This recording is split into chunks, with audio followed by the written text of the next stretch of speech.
নান্দাইলে সাবেক এমপি বীর মুক্তিযোদ্ধা করমকান চৌধুরীর চতুর্থ মৃত্যুবার্ষিকী পালিত।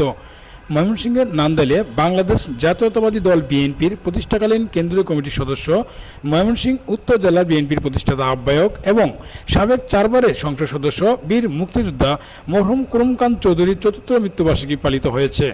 এ উপলক্ষে বৃহস্পতিবার 17 জুলাই নান্দাইল উপজেলা বিএনপি, পৌর বিএনপি এবং এর অঙ্গ সহযোগী সংগঠনগুলোর যৌথ উদ্যোগে মুয়াজ্জিমপুর ইউনিয়নের বাহাদুরপুর গ্রামে অবস্থিত হাসিনা খান চৌধুরী হাফিজিয়া ও নুরানিয়া মাদ্রাসায় একটি স্মরণ সভা ও দোয়া মাহফিল আয়োজন করা হয়। মরহুমের পুত্র নান্দাইল উপজেলা বিএনপির সম্মানিত সদস্য হাসিনা খান চৌধুরীর সার্বিক তত্ত্বাবধানে জোহর নামাজের পর মরহুমের কবর জিয়ারত করা হয়।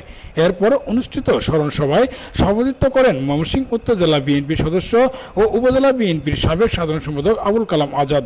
সভা সঞ্চালনা করেন ইউনিয়ন বিএনপির সাবেক সভাপতি এনামুল হক এনাম। স্মরণ সভায় বীর মুক্তিযোদ্ধা করমকান চৌধুরী বর্ণাঢ্য রাজনৈতিক জীবন ও নান্দাইলের উন্নয়নে তার বিভিন্ন অবদানের কথা তুলে ধরে স্মৃতিচারণ করেন বক্তারা। আলোচনা সভা শেষে মিলাদ ও দোয়া পরিচালনা করেন আশরাফ চৌধুরী কামিল মাদ্রাসার অধ্যক্ষ মাওলানা মঞ্জুরুল হক।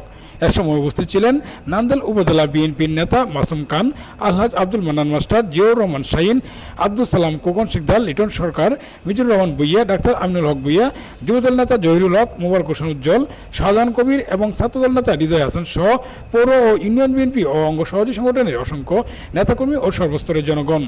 উল্লেখ্য, করমকান চৌধুরী 2021 সালে 17 জুলাই ঢাকার একটি হাসপাতালে চিকিৎসাধীন অবস্থায় মৃত্যুবরণ করেন।